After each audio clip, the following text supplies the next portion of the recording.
राजकुमारों के जन्म के उस सुखमय समय का वर्णन सरस्वती और सर्पों के राजा शेष जी भी नहीं कर सकते। अवधपुरी इस प्रकार से सुशोभित हो रही थी जैसे रात्रि प्रभु से मिलने आई हो और सूर्य को देखकर मन में सकुचा गई हो, परंतु वह संध्या बनकर रह गई हो।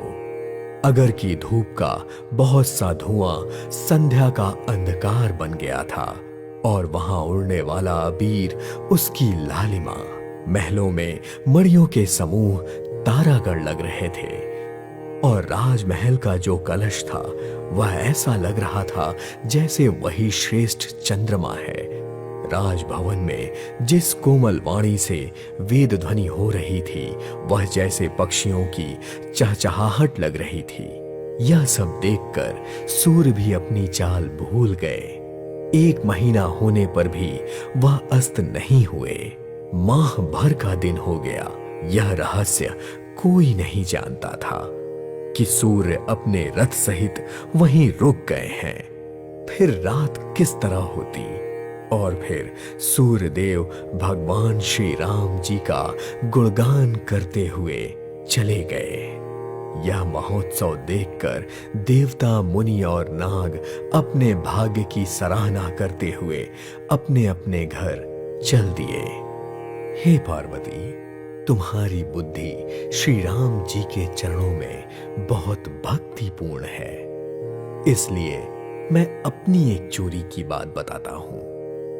सुनो, काकभूषणी और मैं दोनों वहां साथ साथ थे, परंतु मनुष्य रूप में होने के कारण हमें कोई पहचान ना सका।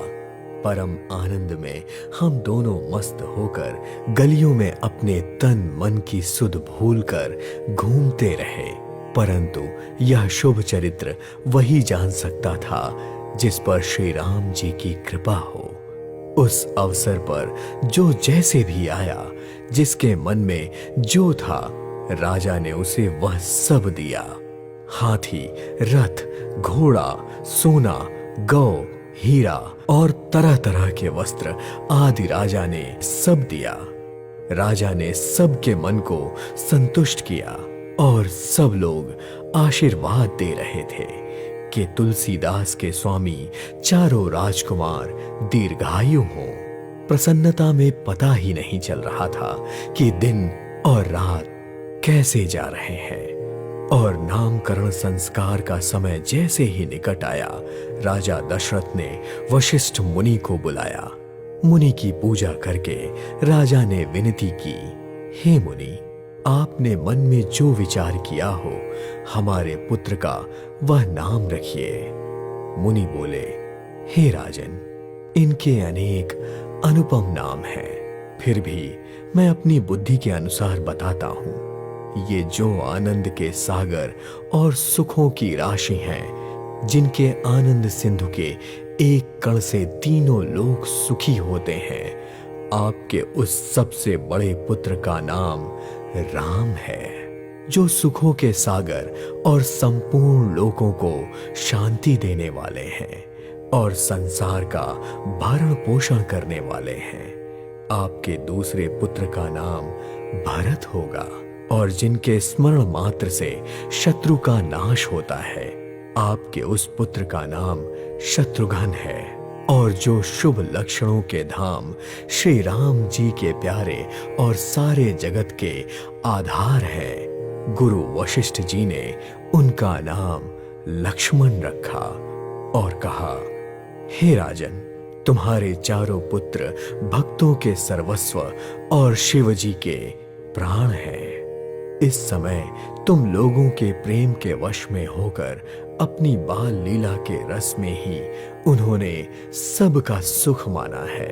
बचपन से ही श्री रामचंद्र जी को अपना परम हितैषी मानकर लक्ष्मण जी ने उनके चरणों से प्रीत जोड़ ली है। भरत और शत्रुघ्न दोनों भाइयों में जैसी स्वामी और सेवक की प्रीति होती है, वैसी प्रीति हो गई है। श्याम और गौर शरीर वाली दोनों सुंदर जोड़ियों की शोभा को देखकर माताएं फूले नहीं समाती। ये तो चारों ही पुत्र शील, रूप और गुण के धाम हैं। फिर भी सुख के सागर श्री रामचंद्र जी सबसे श्रेष्ठ हैं। उनके हृदय में कृपा रूपी चंद्रमा प्रकाशित है। कभी गोद में लेकर और कभी पालने में लिटाकर माताएं उन्हें प्यारे ललना कहकर दुलार करती हैं। जो सूर्य व्यापक, माया रहित, निर्गुण, विनोद रहित और अजन्मा ब्रह्म है, वहीं प्रेम और भक्ति के वश में होकर कौशल्या जी की गोद में खेल रहे हैं। उनके नील कमल और जल से भरे हुए मेघ के समान श्याम शरीर में करोड़ों कामदेव की शोभा है।